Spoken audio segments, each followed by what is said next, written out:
All right, good morning. We'll call today's Housing, Urban Development, and Zoning Committee meeting to order. Madam Clerk, please call the roll. Alderman Cone. Alderwoman Schweitzer. Vice Chair Saunier. Alderman Browning. Present. Alderman Aldridge. Present. Chair Clark Hubbard. Here. Vice Chair Saunier. We have 5 present. We have a quorum. Great. With that, I'll accept a motion to approve the minutes from Tuesday, October 8th, 2024. So move. Second. It was moved by Alderman Aldridge and seconded by Alderman Cone that we approve the minutes from October 8th, 2024. Madam Clerk, please call the roll. Alderman Cone. Alderwoman Schweitzer. Vice Chair Saunier. Alderman Browning. Aye. Alderman Aldridge. Aye. Chair Clark Hubbard. Aye. Vice Chair Saunier. We have 5 aye votes. Okay, with that, we'll move down to item number 1 and recognize Alderman Michael Browning on Bill number 08.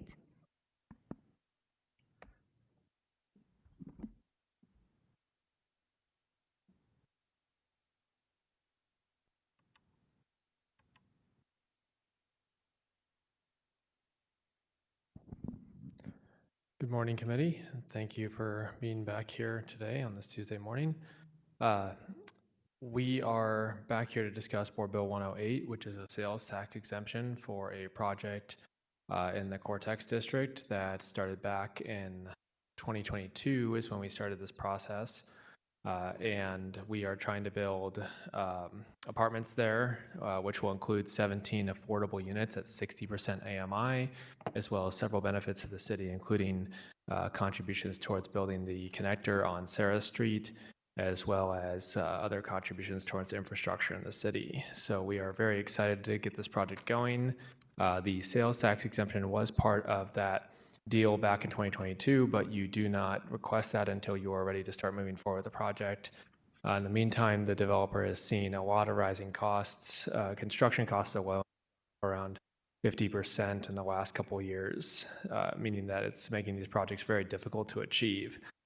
But we are very excited about what this brings to St. Louis and are also aware that the sales tax exemption, being the last piece of this puzzle, is something that really doesn't hurt the city all that much. We're talking as low as 5% of materials that could get purchased in the city.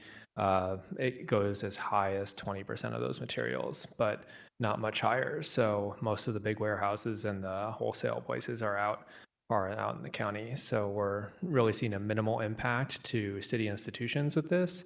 But the gain for the city is more housing, better infrastructure, and more taxes going forward. So happy to take any questions. We have the SLEC team here. We also have the developer team here.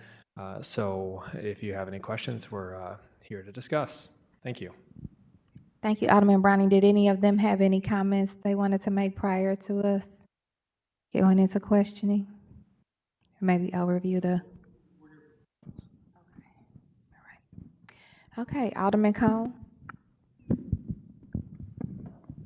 Thank you, Madam Chair. I just want to say a few remarks.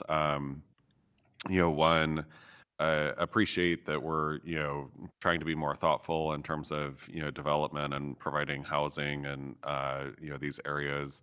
I've had so many conversations with the medical center and other, entities over in Cortex just around walkability, livability, and oftentimes when we have, particularly in the city of St. Louis, it's not, I don't think, as prevalent in other cities from what I've seen, but major institutions that continue to congregate in certain areas versus investing in other parts of the city.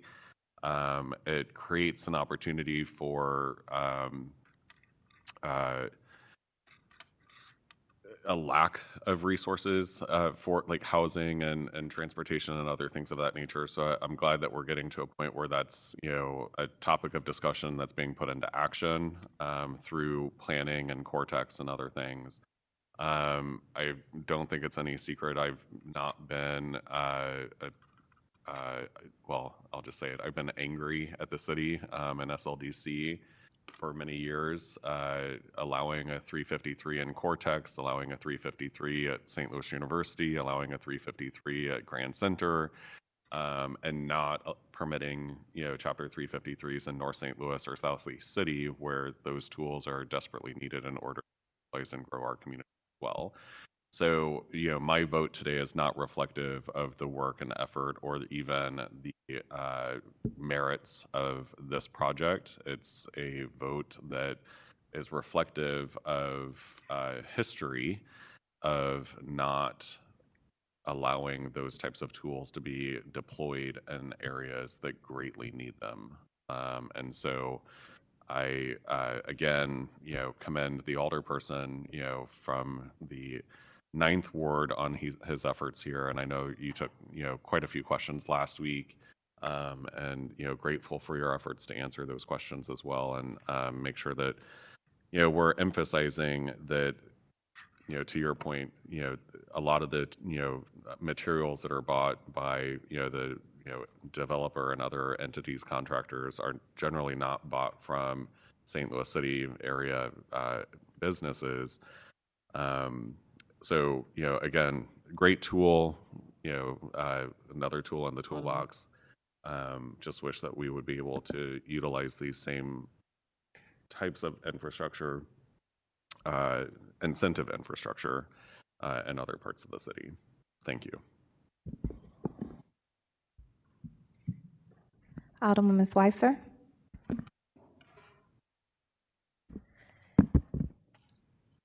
Thank you, Chairwoman. Thank you, Alderman Browning.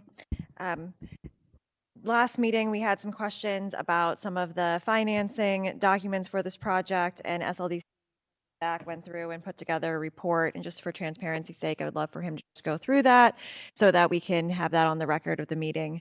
And if anyone has any questions for it on it as well. Thank you.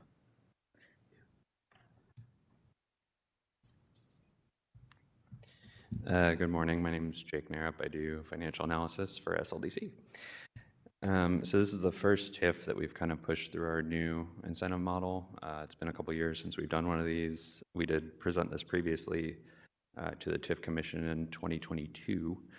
There have been some changes to the real estate program that changed the finances a little bit. Kind of the big picture narrative is that there are significant tax revenues to be gained here, but they are deferred a bit due to changes in the office market and a number of other things.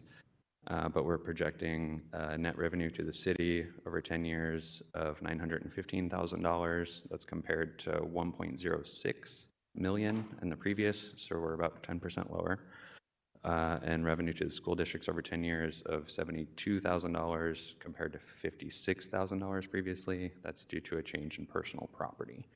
Kind of the big picture numbers, we're projecting $3.2 million in revenue to the city over 25 years compared to $3.15 million over 20 years. And that's due to the slower payoff of the TIF, which I can get to in a second. And revenues of $2.4 million over 25 years to the school districts compared to $2.2 million over 20 years previously. So there's kind of three things that are going on with the revised model. One is the lack of the office component in the project and the jobs. And so just removing the 12,000 square feet of office and 75 jobs that were previously proposed for that area reduces the payoff of the TIF by about 30%. About 30% of the revenue is just slowed. The other component is the Strategic Growth for Infrastructure Fund that we weren't accounting to before. So 10% of the TIF payments off the top go to this fund, which can only be used to invest in infrastructure and qualified census tracts in the city. So it's slowing down the repayment of the TIF, but it is kind of essentially creating a new taxing district to use those funds. And then kind of 5 to 10% of it is just interest rates that have gone up since 2022. So happy to answer any questions. This does kind of meet our but-for analysis, and we have an incentivized rate of return that's below the median for this typology. So. Thank you for going through that. That was my only question. Did anyone have any questions about the overview? Okay, Alderman Aldridge. Thank you, Madam Chair, members of the, Madam Chairwoman, members of the committee. I had to pull it up on my phone because for some reason my computer wouldn't do it. So just looking at it, am I correct that the city wouldn't necessarily see any growth from taxes to roughly about 2046? So that is when the TIF would pay off, and essentially all of those incremental revenues that are going to the TIF would flow back to the city. There are some revenues that would come during the TIF period, so the incremental increase in property taxes is all going back to the TIF, but half of the economic activity taxes, so half of the sales taxes generated by the retail portion, and half of the payroll and earnings taxes of any jobs created would flow back to the city. And then, kind of to reiterate the point, the strategic infrastructure fund, 10% of the TIF goes directly towards infrastructure and qualified census tracts. Gotcha. And then during that same time, that's when we would see kind of growth also projected to go back to the schools tax. I mean, right now, off of it, they're not. Right. So yeah, the primary driver of revenue for the schools is the property taxes, and all the increments are going towards the TIF during the TIF period. But once the TIF is retired, all those funds would flow back to the school district. So. Gotcha. Well, I definitely appreciate you guys getting this report. These are, always helpful to kind of see the numbers and data. And I know this was passed before us under the previous board as a TIF. So this isn't, to be clear, this isn't this current Board of Aldermen passing a TIF. We're just kind of doing the sales tax of it, to be clear, correct? Correct. Okay, thank you. And it's your turn as well, if you have questions for Alderman Browning. Question, okay. Vice Chair Steingay. I just first wanted to thank you all for getting us the updated financial analysis. Might have felt like maybe we were being a little difficult last time, but I just think it's important that we have all of the information in front of us before we, take votes and make decisions. I just really only had a few questions, and maybe I missed it in the analysis. What portion of the units are affordable housing? Yes, Carrick Hamilton with Keeley Properties again. Good to see you. Nice to see you. We are at 17 units, and they are at 60% AM. Thank you. And I think we kind of talked about this last time, but if it fails to generate the anticipated amount, I guess the contingency part would be on you all, not the city? And we're talking about the TIF. Yes, like if the project fails to generate the anticipated The amount. TIF is the note holder of that TIF note is the one that bears the risk of it not paying off. It is not a general obligation of the city of St. Louis.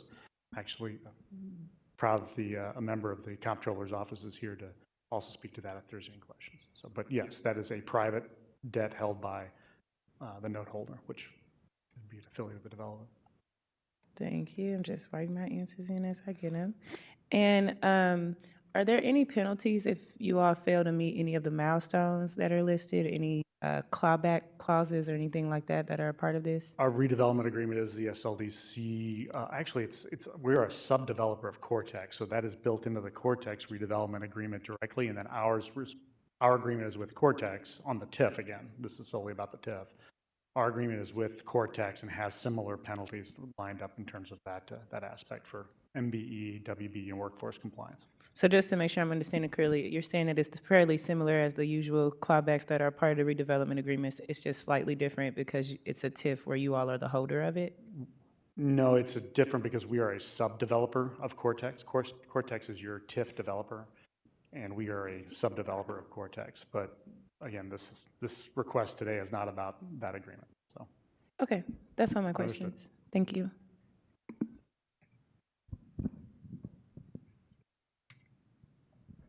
All right, any other questions that have come up?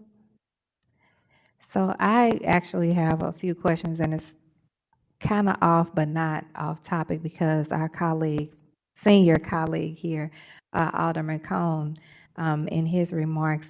And people, I think people will want to know, you know, especially since you said that it's no secret, why you make those stances, and especially in a time like this when we have all engaged and publicly made our commitments public again in our efforts to be equitable across the city. And it's not the first time you made that comment. So I just wanted to see if I could ask Zach just a couple of quick questions about the process of 353s, if you don't mind, or someone from the Dream Team. Okay. Yes. It just, Go ahead. Zach Wilson, SLDC. just in regards to Alderman Cohn's comments, these are the three quick questions that I came up with, just to make sure we are being informative, factually informative to the public. What role does the administration play in 353s? Who creates 353s? And where does that process technically start in the city of St. Louis?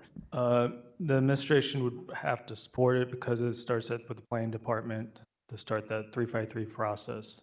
SLDC holds LCRA, PIE, Enterprise Zone, TIF commissions. Those boards control Chapter 99s, Chapter 100s. The planning department starts with Chapter 353. But so the administration would have to be supportive of those 353s. And just for clarity, but for people that might be listening, when he references the administration, he's referencing the mayor's administration. So I just wanted to make sure people understood that again, because our commitment, I think, is clear on that we want to be supportive across the entire city. And every time I hear Alderman Cone bring that up, it's so disheartening to me because he's been down here the longest, so he's seen the most. And for him to be able to continually go back to that, I'm hoping that we can be a guiding force to turn that around, not just for his area, but for other areas across the entire city. Did you have something to add, Alderman Aldridge? I'll let, I think Alderman Cone, so I'll let my senior colleague go first. Yeah, a point of clarification. It's not just this administration. I've been an alderperson for 3 administrations now, and it's been all 3 administrations.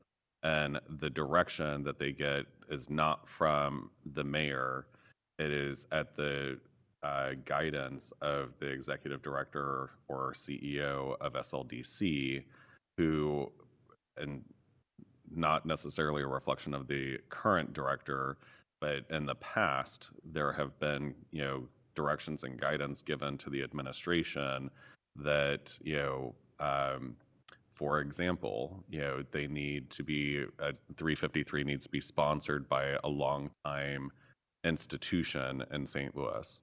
Well, North St. Louis doesn't have a lot of long-time institutions left up there, and neither does Southeast City. So, kind of a qualifier to that is usually, it would need to be an institution that has the resources in order to manage, 353. Well, likewise, in North St. Louis and Southeast City, we don't have institutions oftentimes the size of St. Louis University or Washington University that are able to take on those roles. There's a whole litany of excuses that have been thrown at me over the years that, basically, in at least one of the conversations I've had, if not multiple, how is North St. Louis or Southeast City supposed to have access to schools if we're throwing up those types of, roadblocks in the way to be able to, make that happen? And I know you are not planning to come to discuss Chapter 353s today. I just wanted to make sure that, when I vote today, it's made clear as to why my vote is what it is. It's not a reflection on the project itself or the, work of the alderman from the 9th. But I would welcome a conversation around Chapter 353s that's a little bit more intentional and gives SLDC the opportunity to, put some thought into what they want to present to this committee. I would absolutely welcome that. Thank you so much. Thank you, Madam Chair. And I think since you big on making sure since the public is, always watching and can go back, we throw out jargon out there and they, may not know it. So can you explain, since this project will be affected by it, can you explain what a 353 is? The best example of the current 353 in SLU's Midtown is a body that can actually award tax abatement to, without oversight of the city. So SLUS 353 can give abatement within their boundaries without, without us blocking them, actually. So And where would you say, and if I'm getting out of pocket or out of topic, please jump in and let me know, Madam Chair. Generically, where are these 353s located? Cortex has 353. Grand Center have 353, and also a TIF layered on top of it. Their TIF has just expired not too long ago. SLUS 353 is the newest one. 20, 30 years ago, there was several more, but those are the three active ones currently. And the last time a 353 was used, would it be on this project? No, it would be SLUS 353. Example is Target. That's the SLUS 353 used the tax abatement to lure the target there. And then it's probably being redundant, but only time a 353 could be used, I guess, maybe to what Alderman Cone was mentioning, if you have a large institution that would be willing to be part of that like process. Correct. Well, that's the policy of previous administrations. This administration, when I said administrations, this is my third administration, not in my current position, but that's what their policy was. They wanted a major institution to back the 353. And administration from like SLDC or? Well, Slay and Alderwoman Mayor Cruzen. So. Okay. Yes. Thank you. Thank you. I'm just going to piggyback off of that because there's a lot being thrown out here. And I don't want to belabor it because it's not really germane to this particular board bill. But, SLU is a perfect example of a 353 gone wrong. They're incentivizing single family houses, that don't need that level of incentive. And frankly, is in a neighborhood that's fairly stable. It's right in between Botanical Heights and the Grove, and Compton Heights, Lafayette Square. A lot of neighborhoods that have single-family homes that don't stay on the market for very long. And the purpose for incentivizing single-family homes would be for areas that struggle with home sales. So SLU and their 353. One of the things that I talked about when it was passed, and did so with the sponsor of it, who is no longer an alderperson, but at the time, we have the ability to put parameters on the 353s and what they're able to do, how they're able to incent, and all of that can be defined in the enabling legislation for those 353s. Whether or not this body chooses to do that is on us.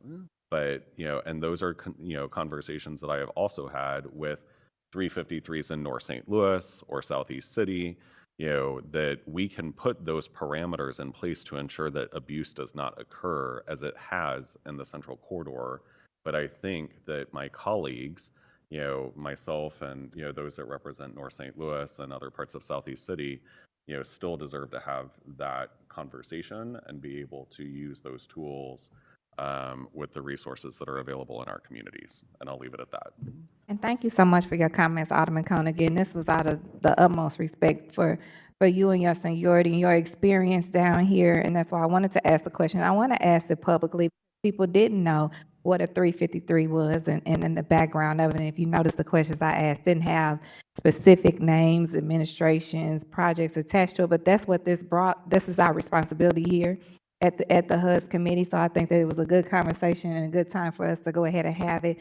And ultimately, what I really wanted to do was uplift and renew our commitment here as this HUD committee, and hopefully as the body of the board now moving forward to be equitable in all of the tools and incentives that we have. So Alderman Browning, if you would like to close or have any closing remarks. Thank you.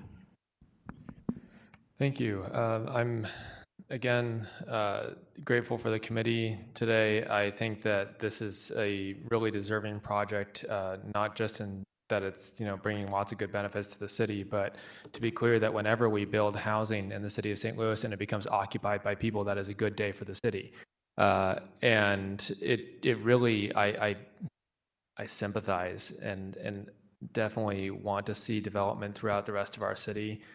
When I go all over our city as part of the duties of my job, I see lack of investment in many neighborhoods, and I think we ought to have that conversation sometime about what it will take to get investment in those neighborhoods.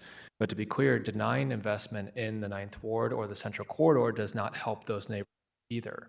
We need every bit of growth we can get in this city. So I don't want to get too off topic here, but single-family homes are good. They house families. So I want to see what we can do to continue to incentivize construction of them wherever we can, because right now construction is difficult. We could go into the developers' numbers and talk about how the costs have gotten so high that the margins on this are extremely thin. And that's why we're talking about a sales tax exemption today, is because we're trying to make this more viable in any way we can. So today we're voting not on a 353, not on the TIF that was passed 2 years ago, but on Board Bill 108, which is a sales tax exemption that is going to help build this project, that will bring 17 affordable units, that will bring infrastructure improvements, that will bring progress for our city in what is now currently a lot. Again, I appreciate your consideration today and ask for your favorable vote. Thank you, Alderman Brown. You brought up a very good point that I always like to make. It's not a or conversation. It's a conversation that we want to have and continue to have down here. So thank you for that. Madam Clerk, do we have any public signed up to testify or public comments? We have one person from the Comptroller's office. Okay. And if you are here and you wanted to, please sign the sign-in sheet. Can you?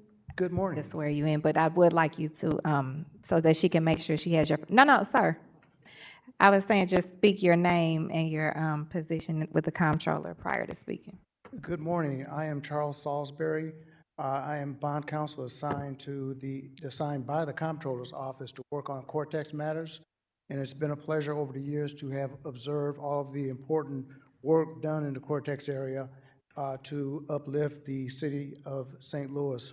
I have had also the pleasure to review the documentation associated with Board Bill number 108, and I've reviewed my notes with the comptroller, and it is my pleasure to bring you the words from the comptroller, which is that she has no objection to Board Bill 108 moving forward through the legislative process. She's mindful of the fact that this is a procedure that stems from the 2022 action where the TIF plan and the RPA was approved, and she thinks this is a natural progression along that way, and she stands ready and prepared to assist the project going forward as the bonds are issued and the results of the Board Bill number 108 come to bear. Thank you so much. Does anyone have any questions for her? All right, thank you again. Thank you. We have Dalen Brown, undecided. Okay. Thank you, Mr. Brown. Good to see you again. Long time no see. Thank you. He was at the meeting last night. What you have to do is raise your right hand. You swear to tell the truth and nothing but the truth? Yes, Okay, ma'am. you have 3 minutes. Thank you. Yes, ma'am. Okay, well, I am requesting to the Board of Aldermen a demographic from the Treasury Department giving us the numbers for that area, because taxes do come into that area, the amount available for the city to actually pay for that. And then I do want to know where, in fact, the city will stand on the actuality of the requested funds for the development of this project to go to, and the authorization of accreditation for these institutions, including but not limited to the understanding of the developers and how, in fact, construction is to begin.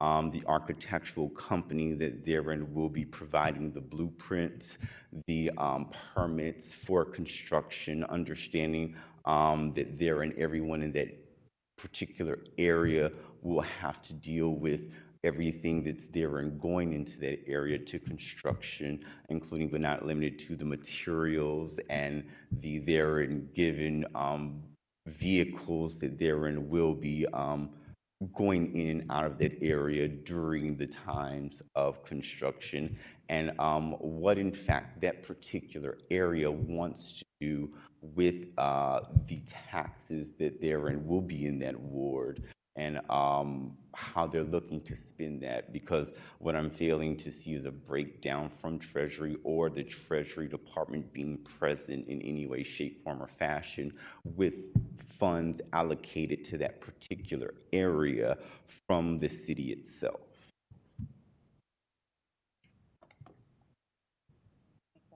Okay. Thank you so much. Alderman Browning?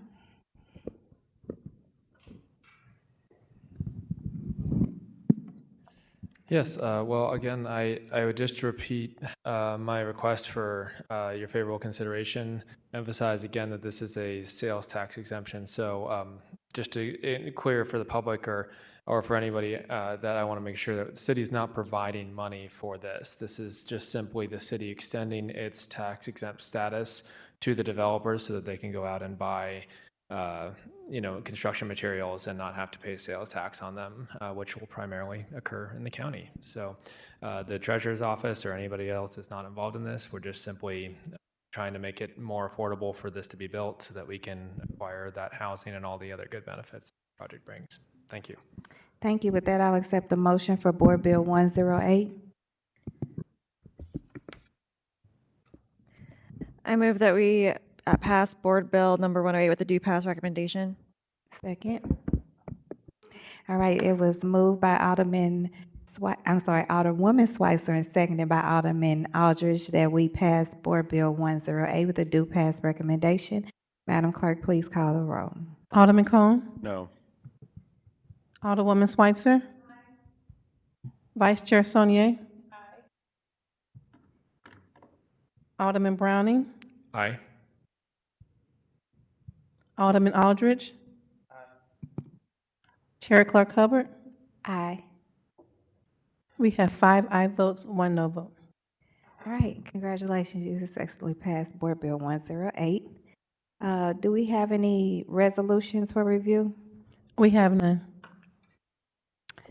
Any committee discussions? We have none. Any written testimony? We have none. I think we have an announcement. Alderman Aldridge. Thank you, Madam Chair. Members of the committee, I just wanted to make a public announcement after talking with the clerk since it was put out publicly. There was a SID bill that is currently filed from myself. And since it's a new setup of a SID, they sent out public hearings about that documentation. And since it was public, we just want to go on record that we did receive the public documentation, and hopefully they put that it will be heard next week, which since it has to be 14 days, it cannot be heard next week. But I will work with Madam Chairwoman to see 2 dates in November where they actually meet the state statute deadline of sometime in November. All right, thank you so much, Alderman Aldridge. And my announcement is on behalf of myself and my colleague, Alderman Browning. We share an amazing area while we're here talking about urban development, which is the Makers District. And they are having the Delish on Delmar on Friday, and it's also celebrating 22 years for Third Degree Glass Factory. So that's going to be an amazing time. But Delish on Delmar, 5 to 10. In the Delmar Makers District, that's essentially probably from around Union to Kings Highway. The streets will be blocked off. There'll be amazing vendors, foods, drinks, makers, artisans, and I'm excited. My sister Anita Jackson will be singing, the Groove Junkie and Just in Time band will be there. So this is going to be a great event. Building up here the morale over there. I'm sure you saw in the news that they continue to have challenges in that area, even with the growth. With Beyond Sweets being vandalized, unfortunately vandalized for the multiple times now there, but we continue, myself and Alderman Alderman Browning, to stand in support of the work they do. We share that. He's the south side of the Delmar Makers District. I'm the north side of the Delmar's Makers District. So come out and celebrate with them this Friday from 5 to 10 at Delish on Delmar. We didn't have any excused members. All members were present. So with that, I'll accept the motion to adjourn. Mhm. Previous row, objection to previous row.